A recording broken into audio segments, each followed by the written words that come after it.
Before I begin, I would like to make a small confession to the group here. I've been involved in one way or another with this subject for over 30 years. But about 6 months ago, maybe 8 months ago, I was about ready to pack it all in, walk away from the subject, just say to hell with it and not ever get involved with it again. And the reason for that was that having been involved with a number of different organizations over the years and done a lot of research both in the military and outside of the military, I had reached a point where I was just up to here with all of the fighting, the rock throwing, the name calling, the brickbats, the mudslinging that goes on in UFO research. And many of you who have been involved in that know exactly what I'm talking about. We apparently have been our own worst enemies over the years. Not only do we have to deal with all of the lies and the cheating from our government, but we haven't made it easier for ourselves with all this name calling going on for a long time. And I got so fed up with it. Excuse me. I also got a little fed up with the fact that all of the years that I had been trying to discuss this subject seriously with a lot of people, I was not enthused, I was not impressed at all with the response from the American public. And I got a little bitter about it, and I got a little cynical about it, and I got to the point thinking to myself, damn it, if they don't really care, if they're not really interested, why the hell should I worry about it so much? Why should I work so hard and strive so desperately to bring some of this information out? Well, fortunately, my attitude changed, partly because I was successful in a lawsuit that I was involved with. For those of you who may not know anything about me, I retired from the military in '76. I immediately began to work for Tucson and Pima County as an emergency services plans and operations officer, and for the last 8 years worked for the Pima County Sheriff's Department in that same capacity. And in 1990, my boss retired from his job. I and 70 other applicants applied for the position. We went through the entire hiring process according to all of the statutes, all of the rules. And I ended up number 2 on the list, and a good friend of mine came out number 1. Well, Karen, number 1, turned the job down, and they should have offered the job to me. Fully qualified, fully trained, all of the certification necessary. Federal Emergency Management Agency, FEMA certification, graduation of all kinds of schools and courses, and they didn't let me have the job. Didn't offer me the job. Never gave me any excuse and reasons as to why. It came to be that we found out when I brought about legal action against the sheriff that his main issue with me, his main reason for denying me the position of emergency services manager, was that I was interested and involved with UFO research. And the state investigators, the city investigators, the county investigators, civil rights people, all of them looked at that and said, what the hell does that have to do with this? Here's probably one of the most qualified people we've got. You're denying him the position because he's been involved and interested in UFO research. Well, it all came, push come to shove. I ended up filing a grievance, and I filed a charge. And then I finally got myself an attorney, and we went to court. And it took 2 long years. And I've equated it with the Korean War and the Vietnamese War, because the toll upon me and Cecilia was very much like a war. We had to take out a second mortgage on our house.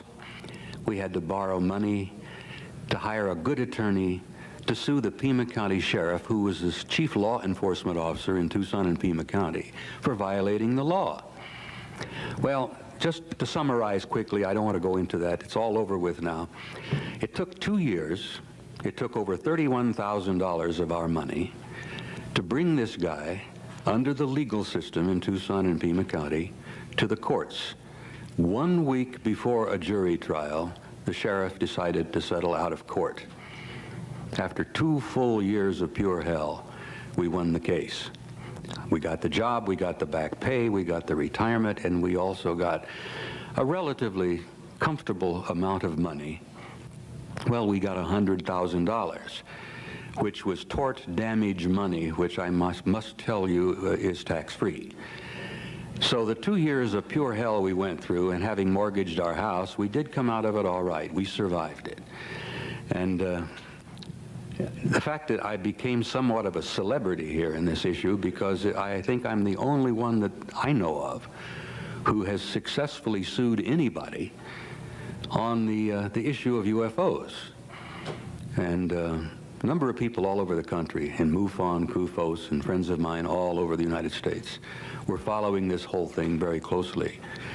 And the fact that we did get a couple of articles in several of the tabloids, we had a little 12-minute stint on hard copy. The interest of the case was pretty interesting all over the country. There are a lot of people following this. But I must tell you, and I'm pleased to share with you, that we did win the thing. We did prevail. We made an issue of it, and I'm delighted that we made some progress here, because hopefully in the few years ahead there will be some hesitancy on the part of certain other bureaucratic people to let an issue like this come as far as it did with me, that they denied me. Well, thank you. It was just a matter, it was a moral issue after it was all over with, the fact that they would dare do that. I had to sue the chief law enforcement officer of Pima County for violating the law. And then I had to stand back and watch him for 2 years use the county attorney to defend him for violating the law. And then they did that with taxpayers' money. And that really frosted me. Being an old infantryman, that really brought me to the bar. And I'm delighted to tell you that we did win, and I want to share that with you and then go on. Anyhow, about 6-8 months ago, I was ready to walk away from this thing because of that issue and a number of other ones. But I had just completed a 6-week tour in Europe. And I was speaker at 3 major international conferences. And I met literally hundreds and hundreds of people, researchers, bona fide, reliable, intelligent, serious UFO researchers. And they encouraged me. And just having been with them and met with them, I found strength and encouragement. And that, coupled with the fact that I had done a little more research in my own personal investigations and found out how much our own government is involved with what is known as psychotronic research. I got so damn mad that, being angry about the fact that they've been lying to us for over 40 years about the UFOs, having found out what some of the things are going on in psychotronic research, I got so angry I said, to hell with it, I'm going to come back and fight this all the way through. I'm going to stick with it. I'm going to open my mouth. I'm going to blab and bring as much attention to this issue as I possibly can. So, thank you. So with the help from Cecilia and a lot of good friends like Wendell Stevens, I'm going to be busy as hell for the next 2 years. Now, a little bit of background on how I came into this area. Most of my adult life, I was a professional soldier. Almost all of those years were in the infantry. I was in special operations. I worked with the Special Forces guys. I worked with the intelligence agencies, the CIA, the ASA. I spent a lot of time in places I should never have been, places that our government said we had nobody over there. Now, as you all remember some of the reading you may have done about Laos and Cambodia and North Vietnam. But I always thought of myself as a rather hard-nosed professional soldier. No nonsense. I was very curious about the issue in the early years, but I was a skeptic. I thought, well, I have to learn a little more about it before I become what you might call a believer. In 1963, I was fortunate enough to be assigned to a place called Supreme Headquarters Allied Powers Europe, at that time located in Paris, France, an acronym of SHAPE. When I went to SHAPE in '63, I went with a cosmic top secret clearance.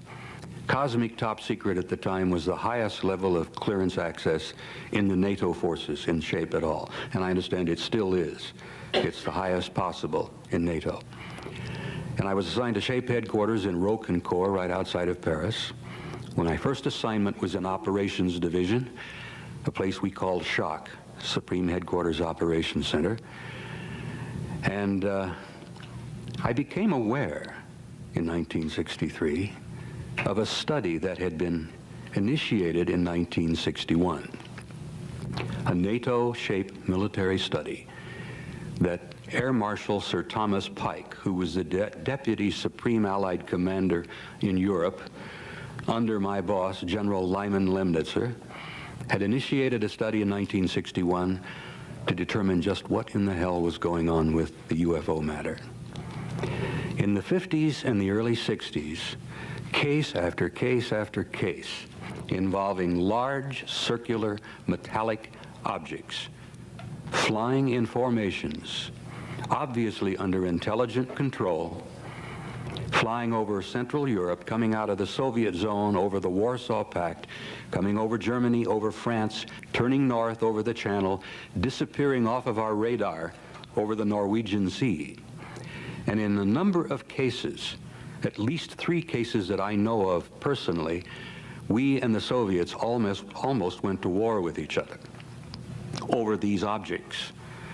As many of the speakers have said here earlier about other comments, the Soviets thought they belonged to us, and we thought they belonged to the Soviets.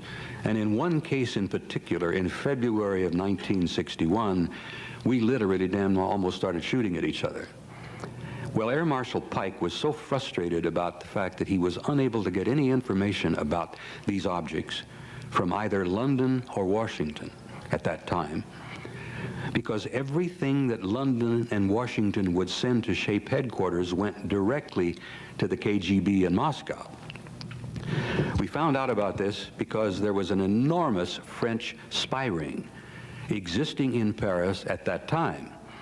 And if any of you have ever read Leon Uris's excellent book called Topaz, or maybe you have seen the movie called Topaz, it was about that series of events that were taking place. The Cuban Missile Crisis, the tension that was developing with the Cubans and the Russians over that time, the fact that there was this enormous French spy ring involving several of their top ministers and many of their top generals.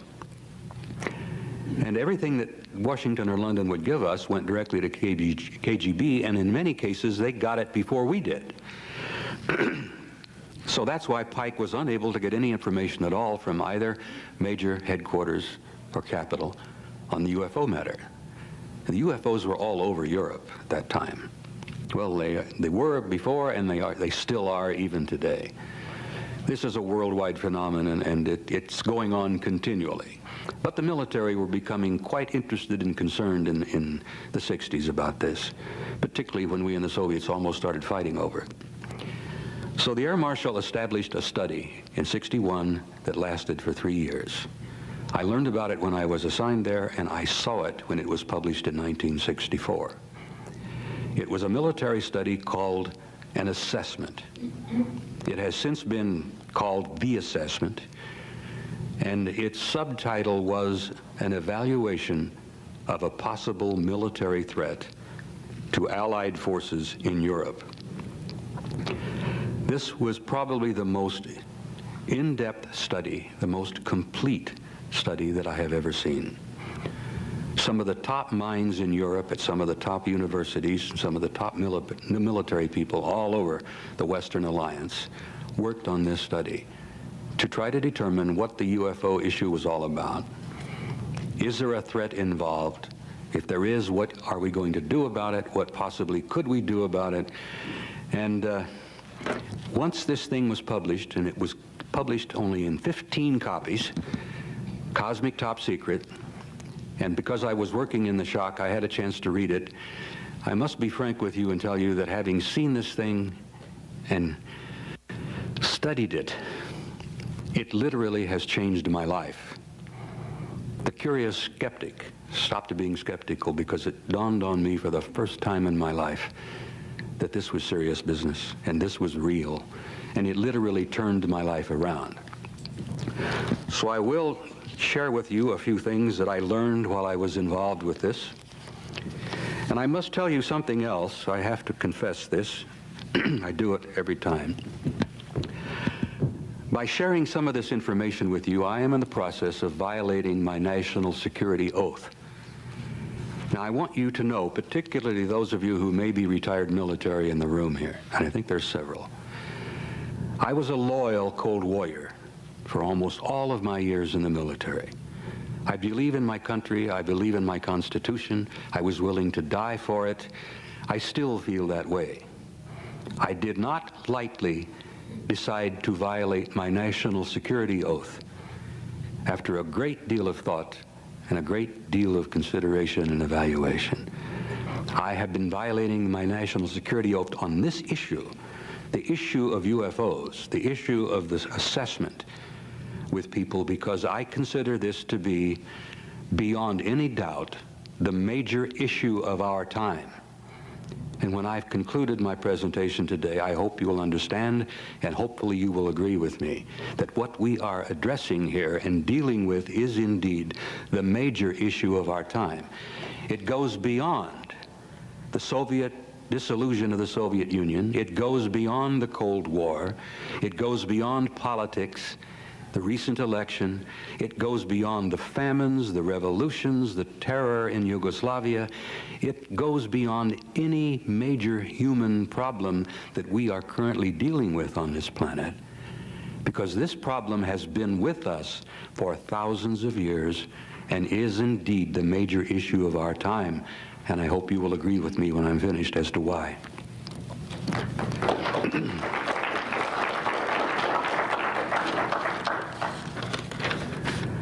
The assessment was about 1.5 inches, maybe 1.75 inches thick. The study itself, in its conclusions.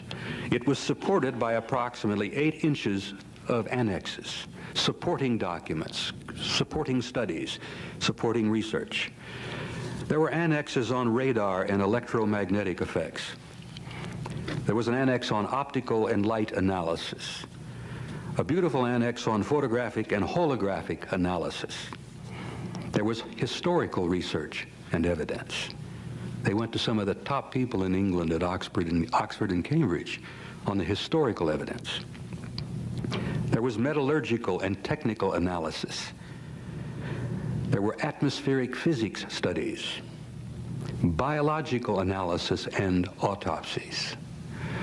The three issues that I thought of at the time of being the most important were the psychological studies and the impact upon the human race, sociological effects and implications, and probably what I have considered to be the most important annex and study of all in terms of its effect upon the world population is the theological implications and impact. As I told you, when I got a chance to see this thing, it's a wonder that I didn't get arrested, and it's a wonder they didn't pull my clearance, because every time I was in duty in shock, I'd pull it out of the vault and read it. Now, if any of you have been involved in military assignments and research, you know that we have created for ourselves over the years a literal nightmare of security, security operations, classifications, cover-up, secrets. We've made an absolute jungle out of it. The Cold War was the original reason we did this, and we established procedures that the American people today, if they knew the whole story of what the security apparatus in the United States military and in the United States government were doing to them and to their so-called constitutional guarantees, they'd be rioting in the streets. The Defense Intelligence Agency and every one of the, I think maybe at least 24 major security organizations in our government concluded that beyond the shadow of a doubt, this secret must be kept not only from the American people, but from the world population at large. And as a result of that decision, they have created a worldwide conspiracy among governments to keep the lid on this secret.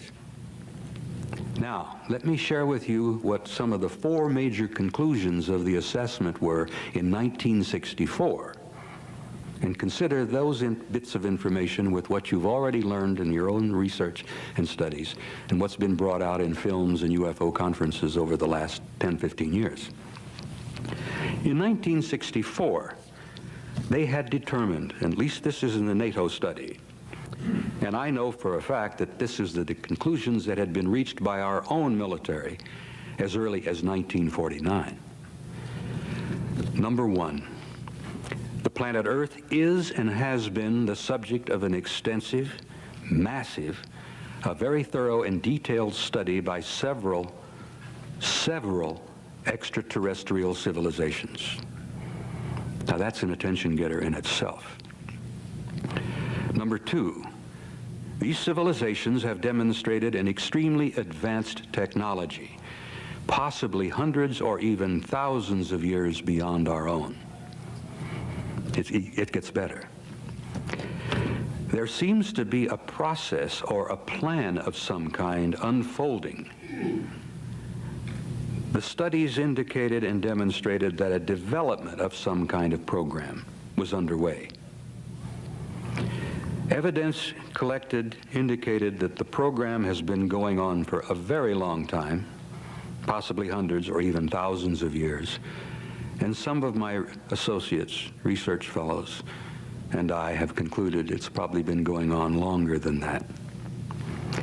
The study concluded that there did not appear to be a major military threat involved in 1964. That if they, whoever they are, were malevolent or hostile, there was absolutely nothing we could do, because the level of technology that had been demonstrated was so far beyond anything we had in 1964 that we felt that if they were hostile or malevolent, the game was up. It was all over with. Now, I think you can understand what kind of an impact this kind of information had on me as a young professional career soldier. It did indeed change my life. It changed my life so much that from that point on, I became an avid UFO researcher. I read everything I could get. I stuck my nose into every classified document I could find, and having had a cosmic top secret clearance, which in the military is no small thing, I point to that with pride. You have to walk the thin line to get a cosmic top secret clearance. But I stuck my nose into everything I could find for the next 30 years. And I retired in the military in 1976. And as you probably well know, at that point I lost many of my access. I lost my clearance. I lost my connections. I lost access to a lot of my friends. But I have established over the years, like many professionals, what we call the old boy network. I still have a lot of old cronies and friends who still serve in positions of importance and sensitivity in the government. I have friends that are working at Langley. I have friends that are lurking. That's a good slip there, yeah. They are lurking and working at Fort Meade, where the super secret ASA, National Security Agency, as we say jokingly, no such agency, that's what the NSA stands for. And I still keep in touch with many of these people, and I still learn information from time to time. And this last year, Cecilia and I went to visit Michael in Dusseldorf, Michael Hesseman, and we took a few days off and drove over to Belgium, and then we went down to SHAPE headquarters, to the new SHAPE headquarters, which I helped establish in 1967. So I keep my fingers in, I try to keep my connections open, and I try to keep learning. But I've devoted 30 years of my life to putting together what I call a synthesis. This synthesis is the major piece of the book that I am in the process of writing, which I've been writing for 10 years now. I've been telling myself I either have to put up or shut up. It's time to write it, publish it, or stop talking about it.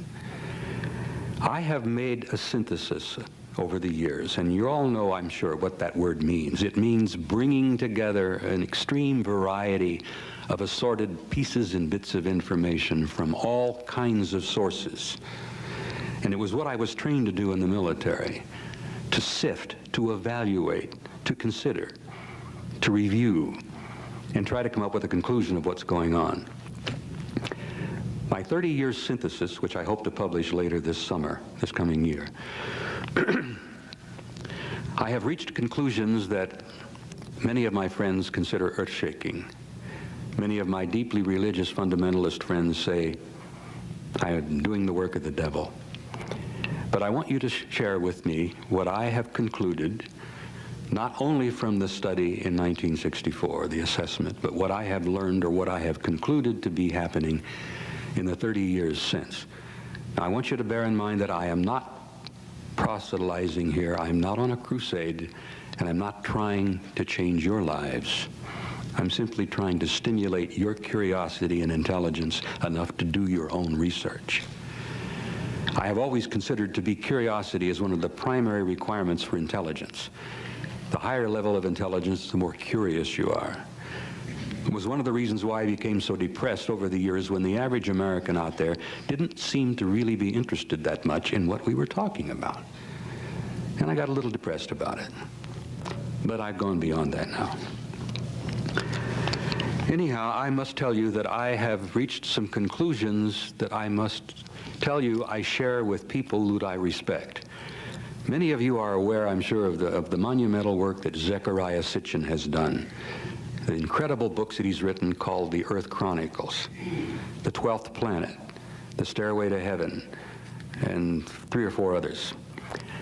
I have concluded in my 30 years of research that the human race is indeed a hybrid race. The evidence is literally overwhelming. And if you dig into it and you study it and you evaluate it seriously, you reach the same conclusions. Every major religious philosophy in our history, on every part of this planet, whether it's in Europe, whether it's Christianity, whether it's Buddhism, whether it's Hinduism, every major human religious endeavor has told the basic same story. The human race is a hybrid race. We have been created here. We were seeded here. And we have been genetically manipulated here from the very beginning of our recorded history. And that genetic manipulation has never ceased.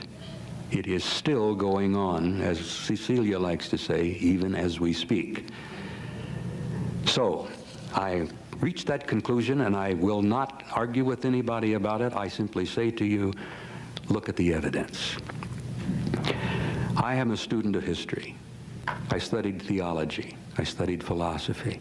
I became interested many, many years ago when it dawned on me that much of the Bhagavad Gita was in detail specifically identical to much of the Sermon on the Mount. The teachings of the carpenter from Galilee are almost identical to the teachings of Krishna, the great Hindu leader of the Hindu faith. And I think from what they've been able to piece together, Krishna's period of time was roughly 1,000 or 2,000 years before Christ was born. The point I'm making here is that every major religious philosophy on this planet tells us identically the same story.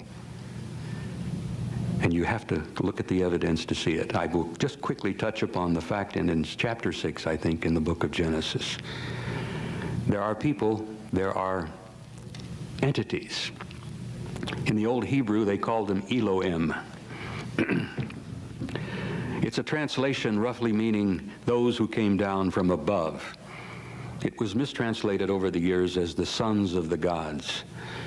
But the Elohim in the book of Genesis are saying, and this is a quote, "Let us, plural, create man in our, plural, image." And when I was a boy, I used to ask my preacher, I used to go to Sunday school, my goodness, what does that mean?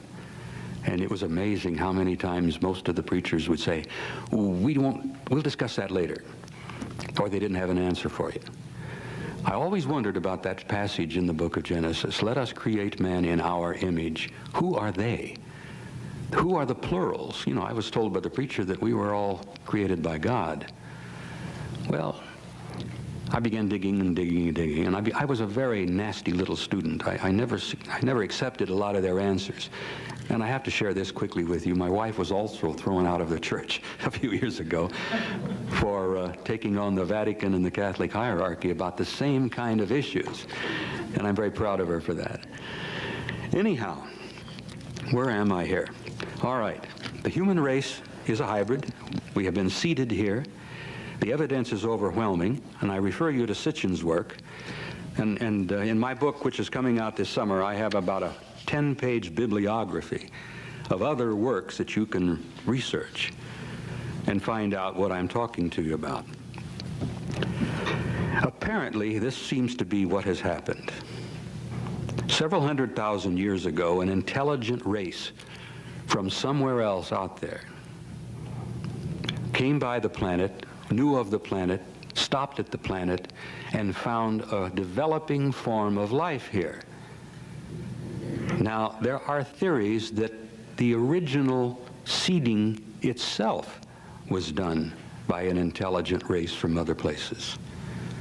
But some of the theories have stated that this advanced intelligence was on an excursion, a trip, and they stopped off here and found a developing form of life and decided to manipulate that developing form of life into a higher form. And they've been involved in that off and on, but continually, for at least 100,000 years. When I studied anthropology some years ago, I always wondered why poor old Neanderthal suddenly disappeared in terms of time, a few centuries. And this new form, completely new form, which we call Cro-Magnon, appeared. What happened to poor old Neanderthal? Who is Cro-Magnon? Well, look around the room. You'll see Cro-Magnon here right today. But in terms of geology, in terms of anthropology, in terms of evolutionary theory, none of that seemed to make a lot of sense. You don't have evolution working that fast. Then there were other little curious things taking place. Why, about 5,000 BC in Sumer, did all kinds of things happen at once? A literal eruption of civilization taking place in the Euphrates and Tigris and Euphrates valleys. I mean, civilization blossomed and bloomed almost overnight. The people were taught, or they learned, agriculture, irrigation. They built cities. They knew how to plant farms. They knew how to harvest. They knew how to develop intricate governmental systems. They developed a military idea. They developed a very intricate theological and philosophical philosophy. And where did this all happen? Why did it all happen literally overnight? Well, Zecharia Sitchin, in his absolutely monumental work, clearly has the answer. In the great Sumerian tablets, in the cuneiform tablets, which preserve the complete history of the Sumerian people, the evidence is all there. Sitchin is probably one of about 10 people on the planet who can sit down and read cuneiform tablets like you and I read the morning paper. And he's a man of great respectability. He's a scholar, he's a scientist. No one wants to argue with Zecharia. They'll take von Daniken on and they'll argue with Eric and call him names and say, look, you screwed up here, you made a mistake there. But no one that I am aware of has ever challenged Zecharia Sitchin, because he has the tablets, he has the information, and he says, look, it's all there. The Sumerians told us how it happened, how it came to be, where they got the knowledge, who taught them the knowledge.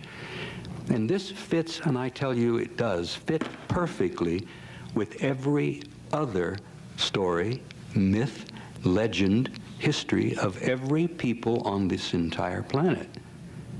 The human race is a hybrid. We were seeded here, and we have had what I like to call an intimate interrelationship with high technology, advanced intelligence for hundreds of thousands of years.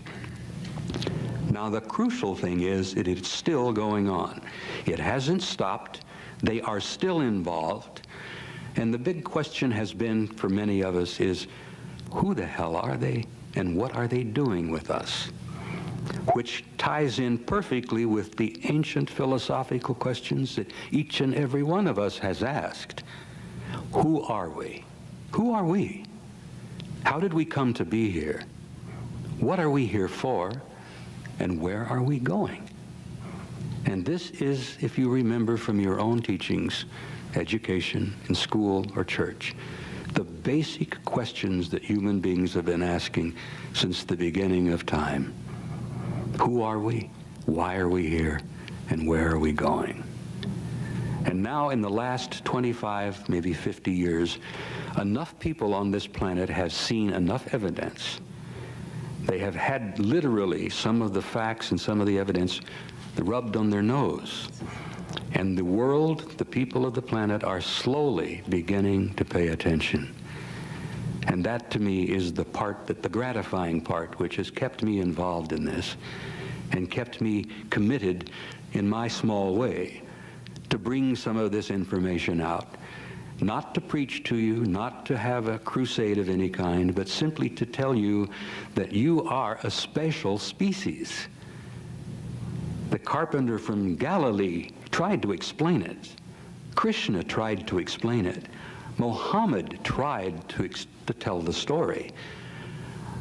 Zoroaster tried to tell the same basic story. The Buddha even tried. Why is it that it's taken us so long to begin to grasp a little of the reality of who we are, why we're here, and what's going on? Well, my commitment to this thing has been growing over the years, and I will tell you that I'm involved in it, I'm committed to it, because I think that time is running out. I don't think it's going to be much longer before you see most of the answers. And the reason I share that with you is that I'm not trying to frighten you. And again, I'm not trying to preach or proselytize. I'm not trying to lead you in any direction. But I'm trying to say to you that in the next very few short years, you're going to be seeing things and you're going to be experiencing things that are going to literally change your life in ways you have never dreamed or imagined. You are going to learn who you are. You're going to find out why you're here, and you're going to find out where you're going. And you better be ready for it, because the impact of this, the worldwide implications of some of the knowledge that you're going to be seeing, learning, experiencing in the next few years, there are friends of mine who say it's going to begin in the next few months. And I say that it's already begun. You've seen things already in the last few years. Who would have believed 5 years ago that the Soviet Union would fall apart like it did? Who would have believed all of the things that have been going on in the last few years? Who would have believed that George Bush would lose the election after the Gulf War? You know, at one time he was, what, 80% in favorable zone or something like that? And then old George lost it by a landslide. I mean, we're experiencing things even right now that are mind-boggling. And you look in the morning paper and you think, my God, what's next? Well, I'll share with you a few of the things that I've concluded are happening. Now, I'll have to jump back a little bit and talk to you about the fact that who were these people? Who are they? What in the world is happening that an advanced intelligence, an advanced spiritual, civilized society out there somewhere has an intimate involvement or interest in us? Why? Well, they created us. They caused us to be. I had a nagging suspicion that this kind of seeding has gone on all over the galaxy. But who are these people, and what are they doing here? And what is really happening here? Well, let's look at some of the facts.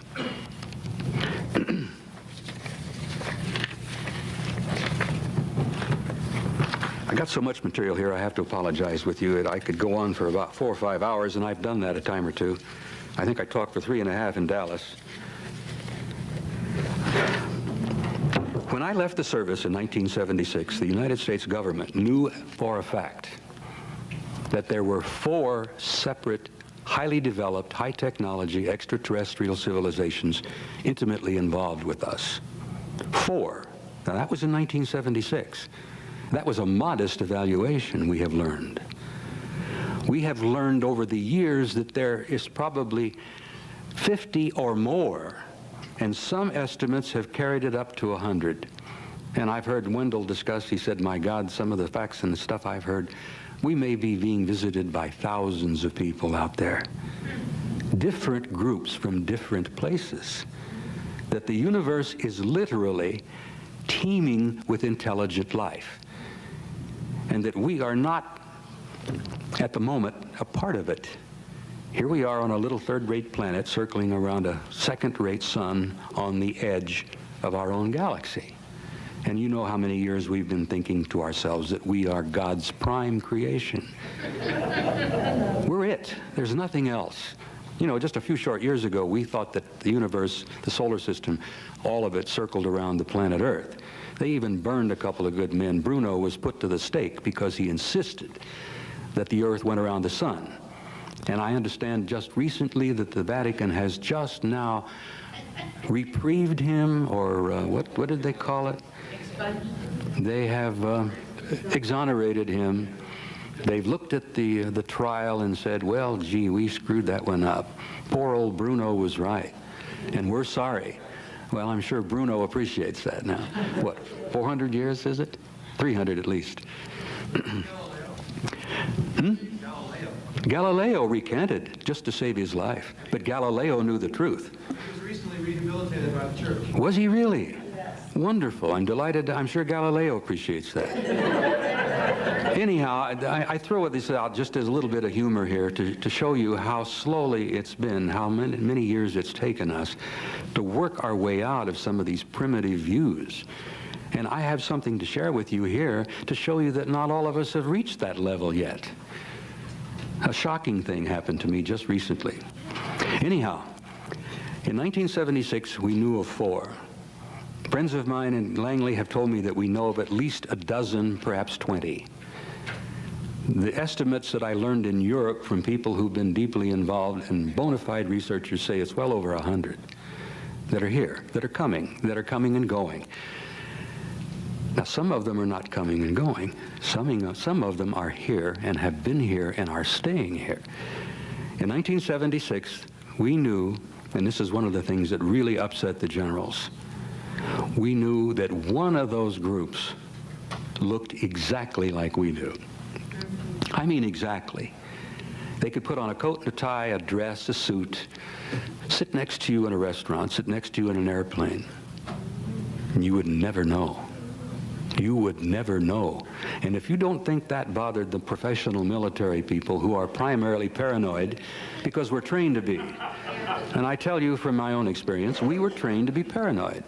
It was the nature of our business, and I think Graham will agree with me here. I know Wendell will, that the military point of view is a paranoid point of view. The idea that there was an intelligent, high technology, high civilization from somewhere else here in our midst drove them up the wall.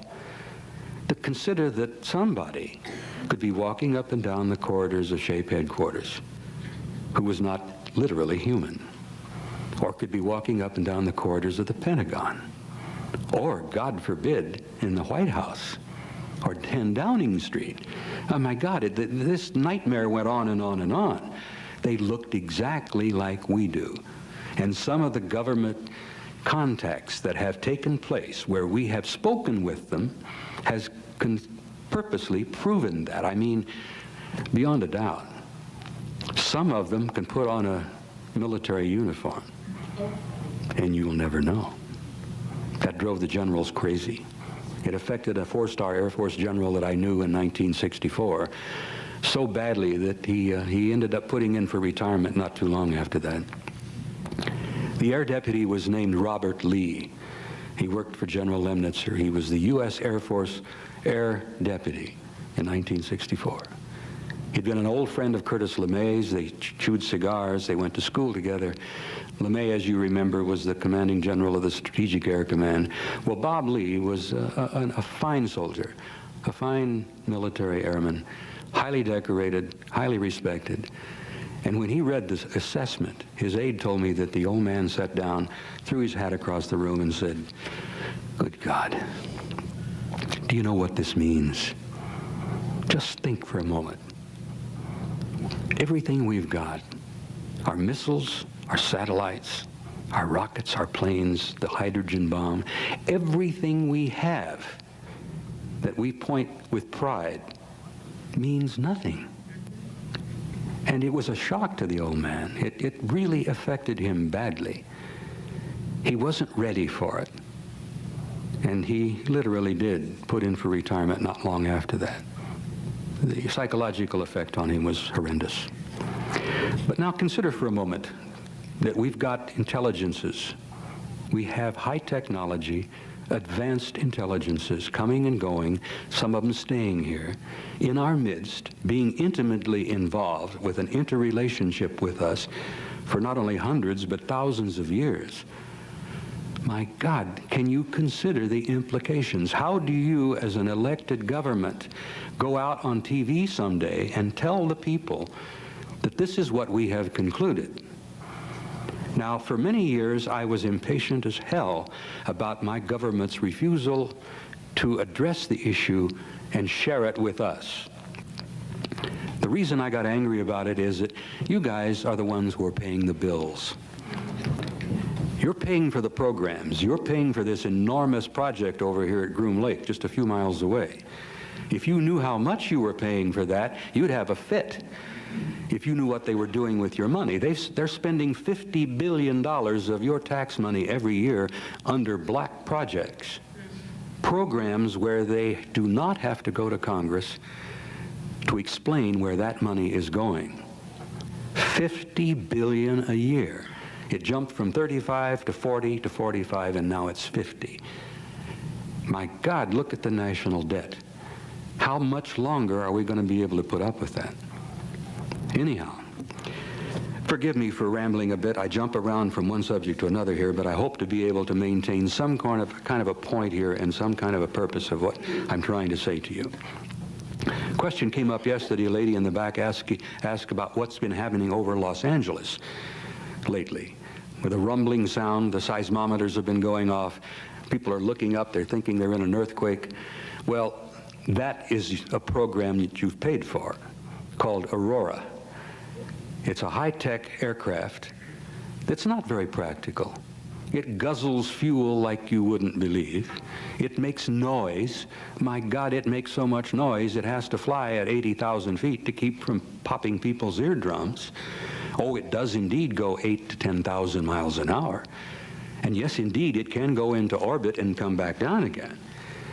But is it worth that kind of money when we've got what they call at Groom Lake unfunded opportunities flying over there that are circular, metallic, that don't make any noise, that raise up off the ground silently with a small humming sound and dart away at 5, 10, 15,000 miles an hour?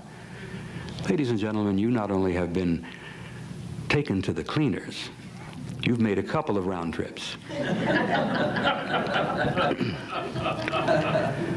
Now, just a few short years ago, NASA, who is another big government agency that lies through its teeth to us, this lying has become almost institutionalized, and I tell you that from the inside. I was a part of it for a long time. I was trained to be a liar. I was trained to not divulge truths. And it's gotten so bad in Washington that there are some people in the Pentagon who I'm afraid don't even know how to tell the truth. There are easier ways, they say. And then one of them in CIA said recently, this is a quote, "If we've lied to you, it's for your own good." And that's like waving a red flag in front of me. I'm ready to take that person apart for that sort of thing. Anyhow, I'm talking about briefly what's going on over here at Groom Lake. We have extraterrestrial technology over there that we have received from two separate sources. Some of the hardware was retrieved as a result of several crashes that have taken place. I mean, we know about the crash at Roswell. Don't doubt for a moment that happened. That's all true. That took place. There was a crash at Kingman. There was a crash at Aztec. There have been crashes all over the United States. There were crashes right outside of L.A. There was a crash in Washington State some years ago. A couple of crashes in Mexico that we retrieved the hardware. Not only did we retrieve the hardware, but we retrieved bodies. Some dead, some alive. Some of the alive bodies we kept alive for quite a while. Rumor has it that at least one of them is still alive. Well, that's one story. The other story is there are 25 or 30 of those little guys over there at Groom Lake at about 20 levels down at S4 that are working with us, that gave us hardware. And we are not only putting bits and pieces together, but we are flying the aircraft and we are flying prototypes.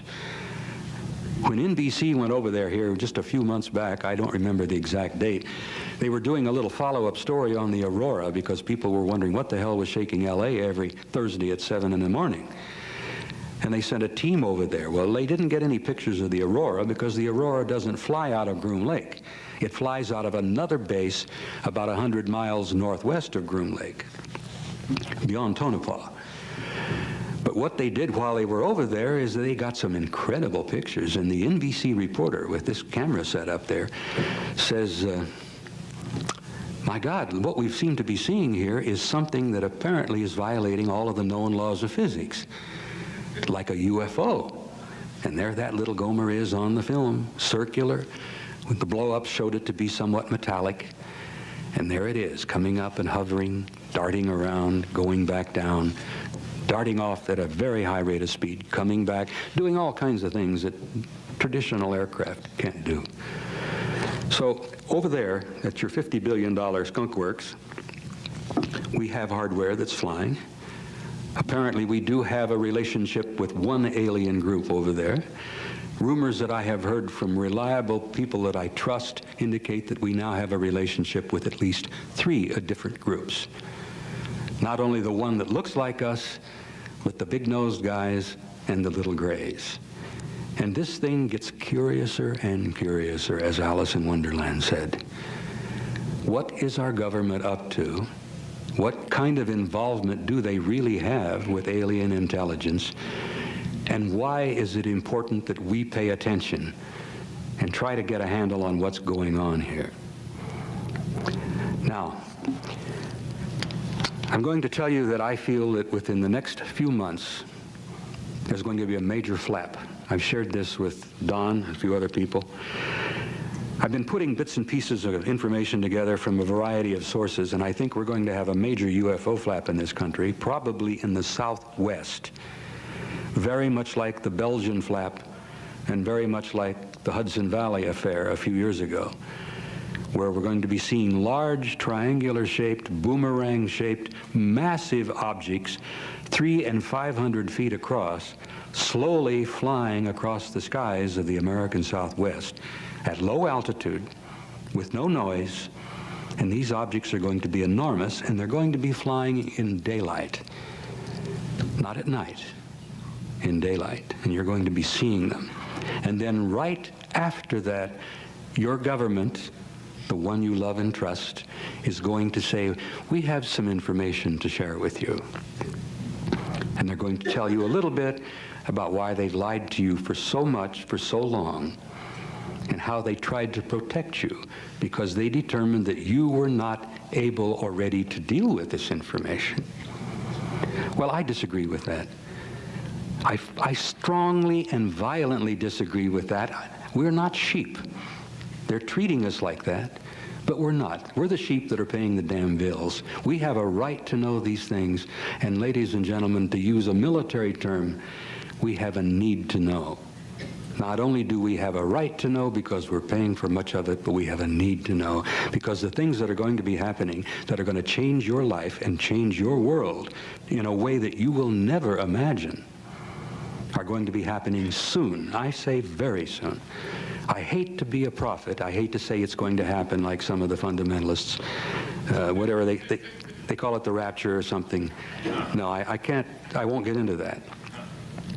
I will hopefully not tread on some toes when I tell you that every major philosophy, every major religious philosophy from the beginning of our time has been given to us, has been seeded here, and has been manipulated by our higher advanced intelligence. And yes, good Christians, the carpenter from Nazareth is a part of the program. He was and he is. And I say that in that term, and many of you who are avid churchgoers, I think, know what I'm talking about. The rumors, the stories, the predictions, the prophecies that you're going to see him return the same way he left, I think, are all going to take place. And I think that's going to shake up the world. It's going to shake up the Vatican. It's going to shake up every major religious organized church on this planet. I have to tell you about this bumper sticker that we've seen in Tucson that we all love. JC is returning, and boy, is he pissed. And I like that. It appeals to my black sense of humor. But I think in a sense, in some form, in some way, that's telling the truth. And you know what's interesting to me is that I've discussed this with Hindus, Buddhists, Jews. I've discussed this with Jesuits of the Catholic Church who agree with me. Have you ever wondered why the church went back on its promise and never let you know about the prophecies from Fatima that they promised in 1960 to release to the whole world?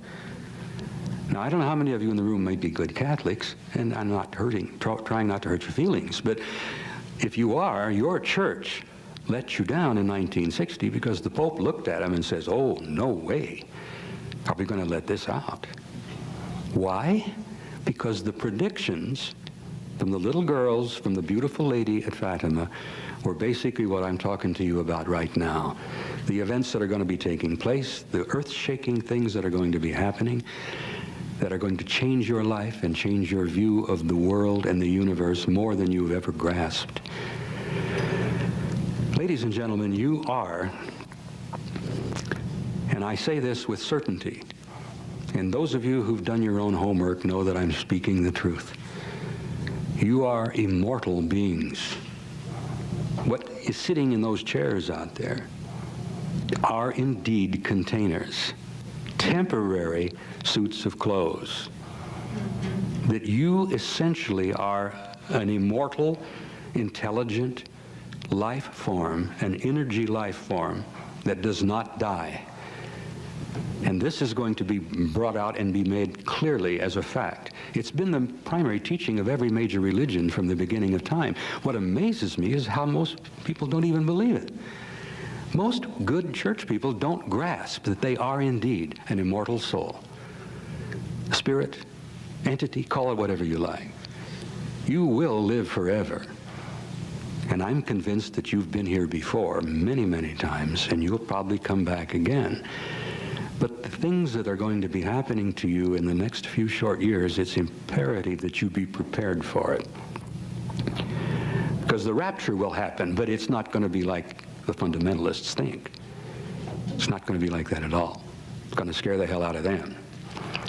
Forgive me for rambling off a little bit on a personal view here.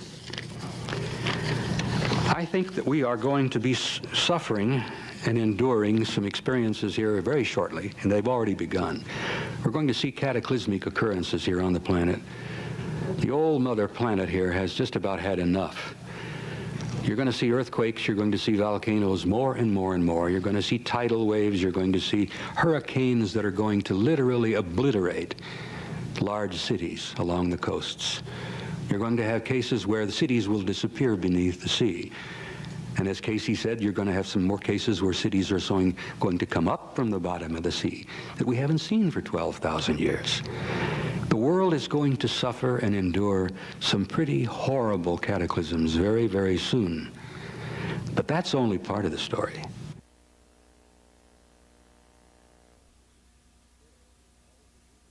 What's going to happen from out there when all of the visitors, at least a great number of them, are going to drop down some fine day and say, hi, We're here, and we've been here for a long time, but we think it's time now that you understand it.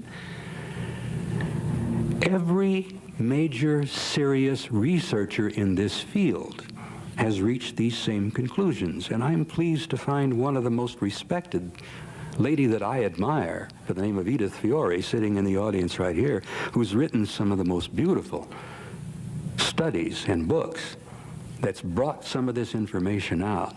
And I strongly recommend that you pay attention to anything that she might share with you during this conference. But we are dealing with the major issue of our time. Every major myth and legend that we have been taught over the years is more than likely true. The stories we've been told by organized structures and religions and governments and politicians are primarily myths and legends. You are more important than you realize. You are an everlasting, immortal life form with intelligence, with a curiosity, with not only the right to know, but a need to know some of the information that I've shared with you. Now, some of the things that are going to be happening to us very soon are going to be horrendous. Before I go on any further, I have one tiny piece of information to share with you. In 1979, Victor Marchetti, who was the former executive assistant to the deputy director of the CIA, said, "We have indeed been contacted." This is in '79. "By extraterrestrial beings, and the U.S. government, in collusion with other national powers of the earth, is determined to keep this information from the general public." Now, this is Victor Marchetti. "The purpose of the international conspiracy is to maintain a workable stability among the nations of the world, and for them in turn to retain institutional control over their respective populations." Do you see why they're scared to death? "Thus, for these governments to admit that there are beings from outer space with mentalities and technological capabilities obviously far superior to ours could, once fully perceived by the average person, erode the foundations of the Earth's traditional power structure. Political and legal systems, religions, economic and social institutions could all soon become meaningless in the eyes of the public. The national oligarchical establishments, even civilization as we know it, could collapse into anarchy. Such extreme conclusions are not necessarily valid, but they probably accurately reflect the fears of the ruling classes of most major nations, whose leaders, particularly those in the intelligence business, have always advocated excessive government secrecy as being necessary to preserve national security." Now, a lot of you may know of Marchetti's statement. I like to quote it because I think it ties in perfectly with everything else we've been talking about.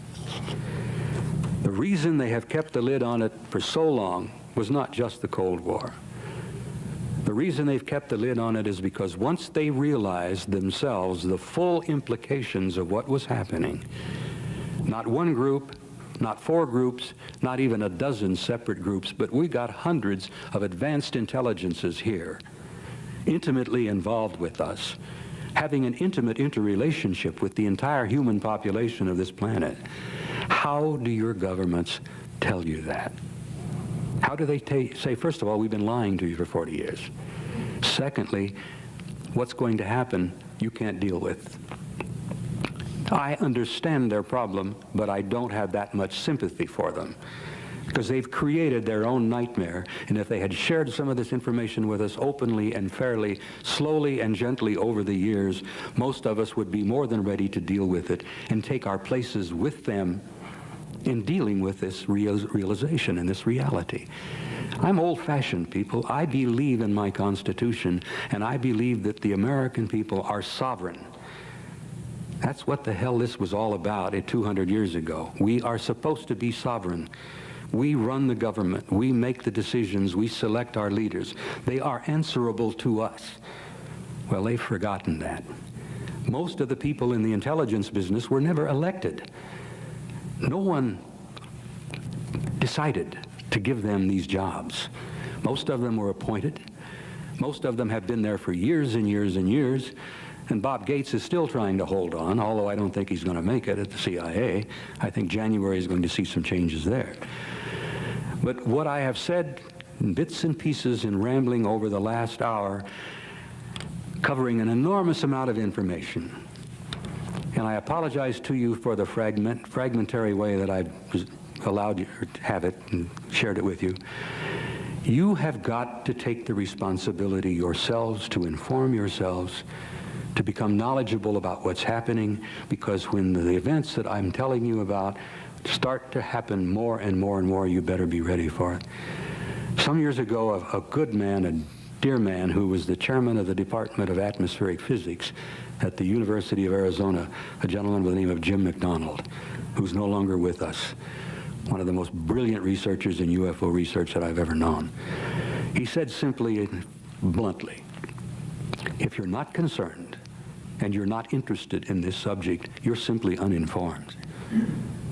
Now, I commend you here today for coming, because you've obviously got an interest, you've shown some curiosity, and I suspect most of you are pretty well informed. But go out there and share with other people. Look at the skeptics you've run into. People who cannot for a moment grasp what we're talking about here.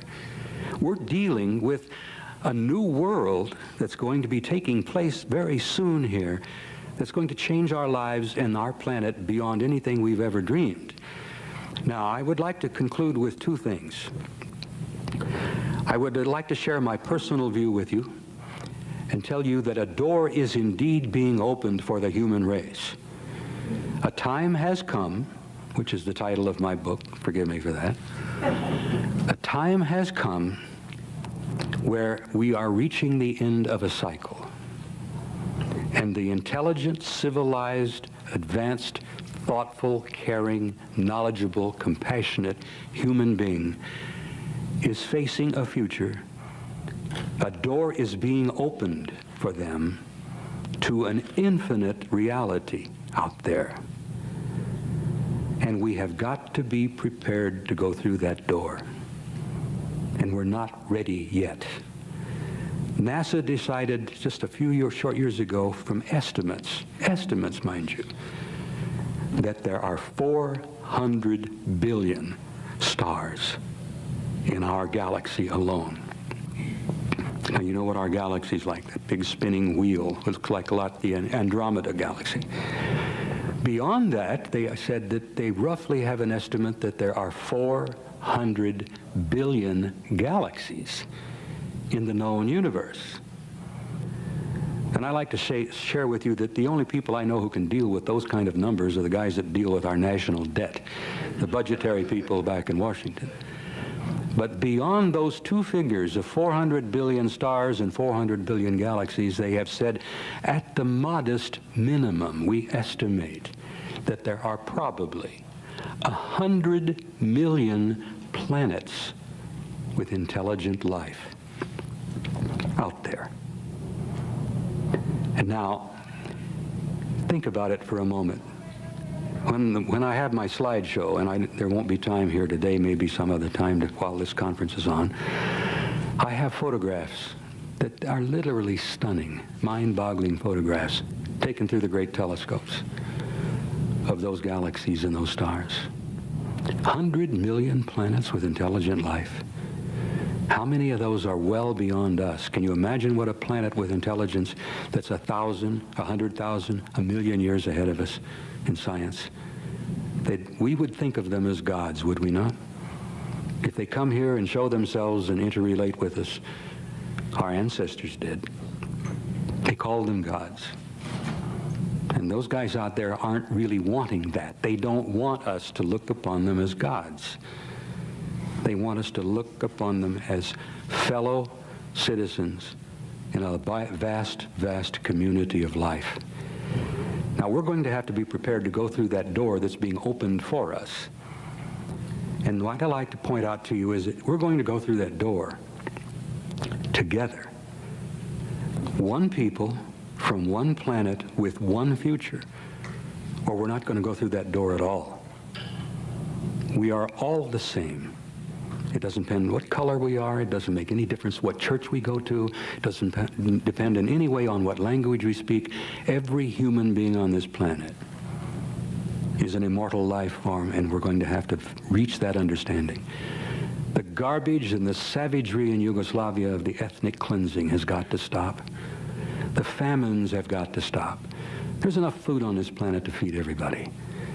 We have got to reorder our lives so that we can take our place and go through that door and become members of that infinite, vast community of intelligent life.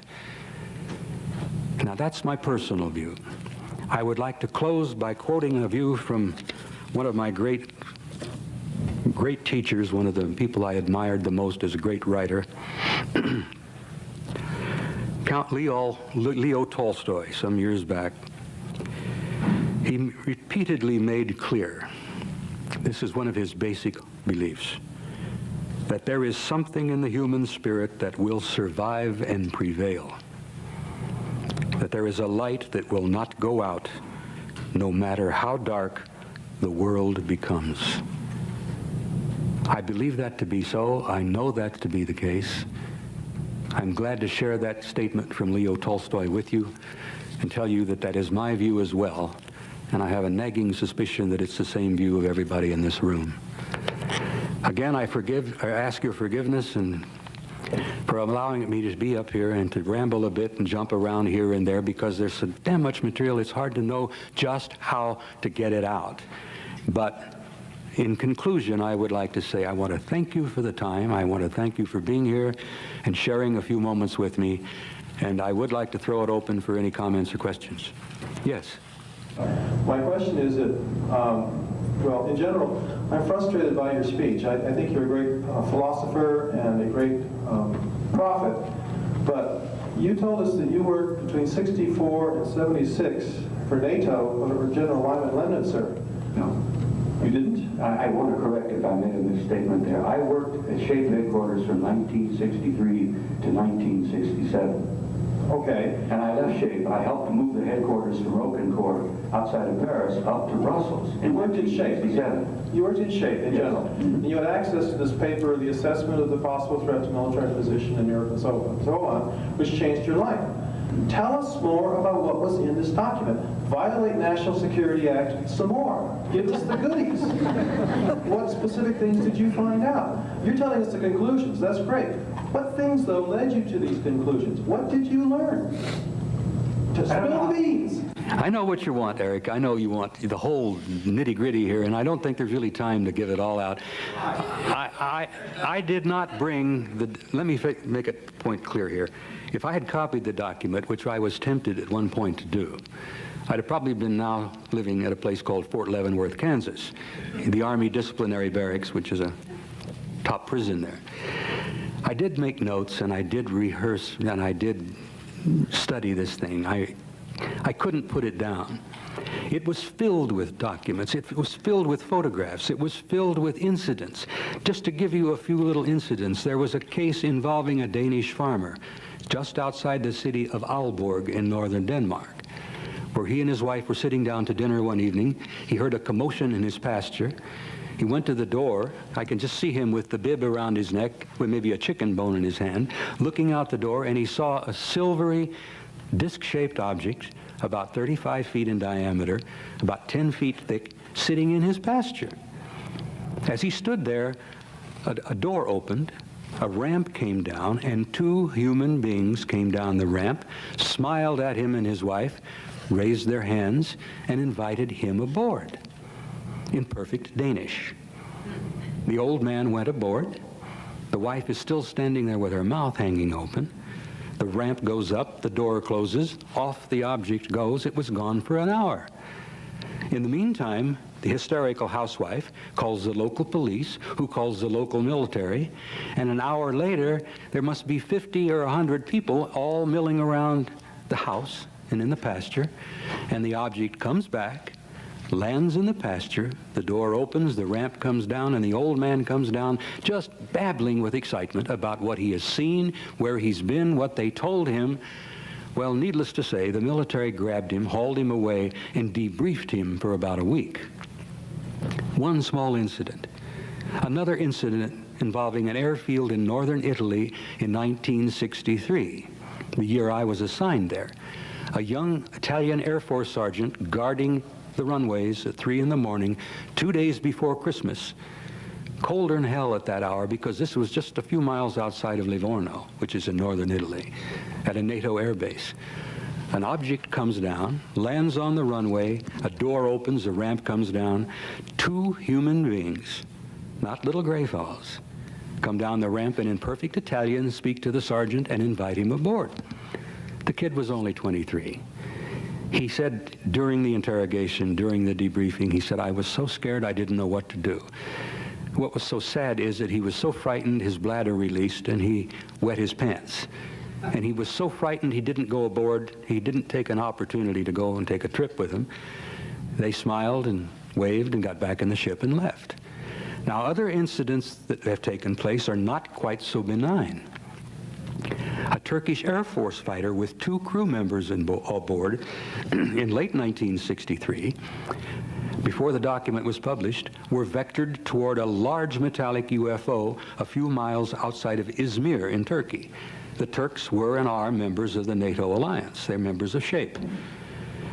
The object was vectored toward an enormous metallic signal. They had both the jet and this big object on radar.